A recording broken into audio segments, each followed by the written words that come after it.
स्वागत है दोस्तों आपका अपने इस YouTube चैनल PSID क्लासेस में।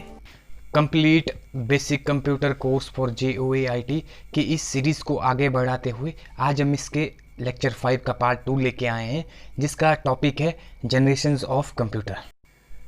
अभी तक अगर आपने इसके पहले 4 लेक्चर नहीं देखे हैं तो उसका लिंक आपको डिस्क्रिप्शन में दे रखा है, वहाँ से आप देख सकते हैं। इस लेक्चर की PDF के लिए आप हमारा Telegram channel BSID classes subscribe कर सकते हैं। अपने व्हाट्सएप ग्रुप पर भी हम इसकी PDF शेयर करते हैं, तो उसका लिंक भी आपको डिस्क्रिप्शन में दे कर रखा है, वहाँ से आप ज्वाइन कर सकते हैं। तो शुरू करते हैं आज का lecture. Third generation of computer या फिर कंप्यूटर की तीसरी पीढ़ी। Time period of third generation was from 1965 to 1971। तीसरी पीढ़ी की जो समय अवधि थी वो थी आपके पास 1965 से लेकर 1971 तक। कब तक? 1971 तक। नेक्स्ट देखते हैं ऑफ इंटीग्रेटेड सर्किट्स यानी IC in place of transistors. Transistor के स्थान पर एकीकृत सर्किट या फिर IC का उपयोग होने लगा। Single IC has many transistors, registers and capacitors also with associated circuitry। Single IC में संबंधित सर्किटरी के साथ कई ट्रांजिस्टर, प्रतिरोधक और कैपेसिटर लगे होते थे। IC was invented by Jack Kilby. IC का आविष्कार जैक किल्बी द्वारा किया गया और इसमें जो हाई लेवल लैंग्वेजेस जो उपयोग में लाई जाती थी वो थी फॉरट्रेन 2 टू फॉरट्रेन 4, पास्कल PL/2, बेसिक और एल्गोल 68। नेक्स्ट, अब हम इसकी कुछ मुख्य विशेषताओं के बारे में चर्चा करते हैं। सबसे पहला विशेषता है IC वॉज यूज्ड। इसमें जो है IC का उपयोग होने लगा। स्मॉलर साइज, आकार में बहुत छोटे थे। जनरेटेड लेस हीट, बहुत ही कम ऊष्मा उत्पादित करते थे और कार्यप्रणाली, इनकी कार्यक्षमता बहुत ही तेज़ थी। लेसर मेंटेनेंस, इनमें मेंटेनेंस की बहुत कम आवश्यकता होती थी। एयर कंडीशनर इनको रिक्वायर्ड था, एयर कंडीशनिंग की इनको आवश्यकता होती थी और हाई लेवल लैंग्वेजेस को ये सपोर्ट करते थे। आइए अब हम इस पीढ़ी के कुछ कंप्यूटर्स के बारे में देख लेते हैं कि कौन कौन से कंप्यूटर उपयोग में लाए जाते थे। सबसे पहला है IBM 360 सीरीज़। सबसे पहला है हनीवेल 6000 सीरीज़। PDF यानी पर्सनल डाटा प्रोसेसर IBM 370/168 और TDC 360। थर्ड जनरेशन के कंप्यूटर्स कुछ इस प्रकार से होते थे। ये आकार में पहली 2 जनरेशन से बहुत छोटे थे और इन्हें एक स्थान से दूसरे स्थान तक ले जाया नहीं जा सकता था। फोर्थ जनरेशन ऑफ कंप्यूटर की चौथी पीढ़ी। Time period of fourth generation was from 1971 to 1980। चौथी पीढ़ी का समय था 1971 से लेके 1980 के बीच में। They use very large scale integrated circuits यानी कि VLSI। वे बड़े पैमाने पर एकीकृत सर्किट यानी VLSI का उपयोग करते थे। बिल्कुल सही। VLSI circuits contains about 5000 transistors and other circuits. VLSI circuit में लगभग 5000 ट्रांजिस्टर और अन्य सर्किट शामिल होते थे। It give rise to personal computer. इसी की VLSI की ही वजह से PC यानी पर्सनल कंप्यूटर का जन्म हुआ और इसमें जो हाई लेवल लैंग्वेजेस यूज़ में लाई जाती थी वो थी C++ और D बेस। फ्रेंड्स, यहाँ पर D की जगह B हो गया है तो आपने इसे करेक्ट कर लेना है। यहाँ होगा D बेस, DBASE। तो फिर एक बार फिर से देख लेते हैं। जो हाई लेवल लैंग्वेजेस जो यूज़ होती थी वो थी C++ और D बेस।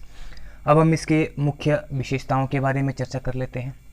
सबसे पहली इसकी विशेषता है VLSI टेक्नोलॉजी इसमें यूज़ होती थी, यानी कि very large scale integrated circuits इसमें यूज़ होते थे और वेरी चीप, बहुत ही सस्ते होते थे। ये कंप्यूटर पोर्टेबल होते थे, इन्हें एक स्थान से दूसरे स्थान तक आराम से लिया जा सकता था या ले जाया जा सकता था। यूज़ ऑफ PC या पर्सनल कंप्यूटर का जन्म भी इसी की वजह से हुआ।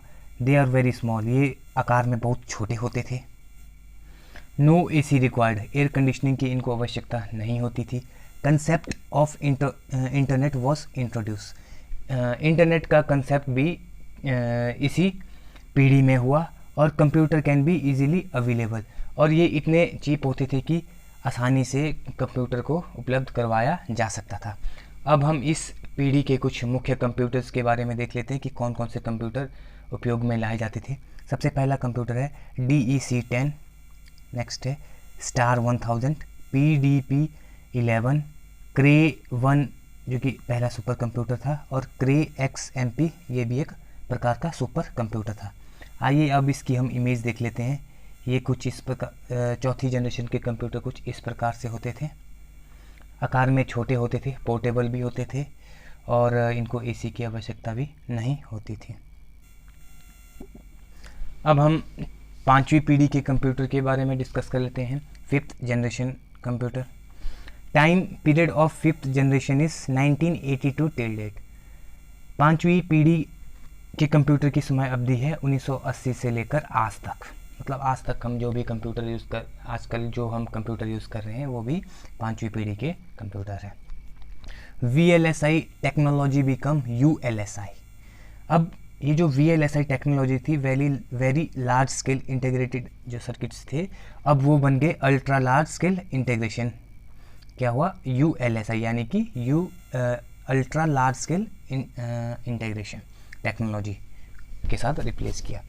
तो इसमें क्या होता था कि it results in production of micro processor chips having 10 million electronic components. VLSI तकनीक ULSI तकनीक बन गई जो 10 मिलियन इलेक्ट्रॉनिक घटकों वाले माइक्रो प्रोसेसर चिप्स के उत्पादन की प्रौद्योगिकी का परिणाम है। ठीक है, इस जनरेशन में हम अब माइक्रो प्रोसेसर का यूज़ करते हैं। This generation is based on parallel processing hardware and artificial intelligence. यह पीढ़ी समानांतर प्रसंस्करण हार्डवेयर और कृत्रिम बुद्धिमत्ता पर आधारित है। बिल्कुल सही। Artificial intelligence is branch in computer science which integrates the means and methods of making computer think like human being।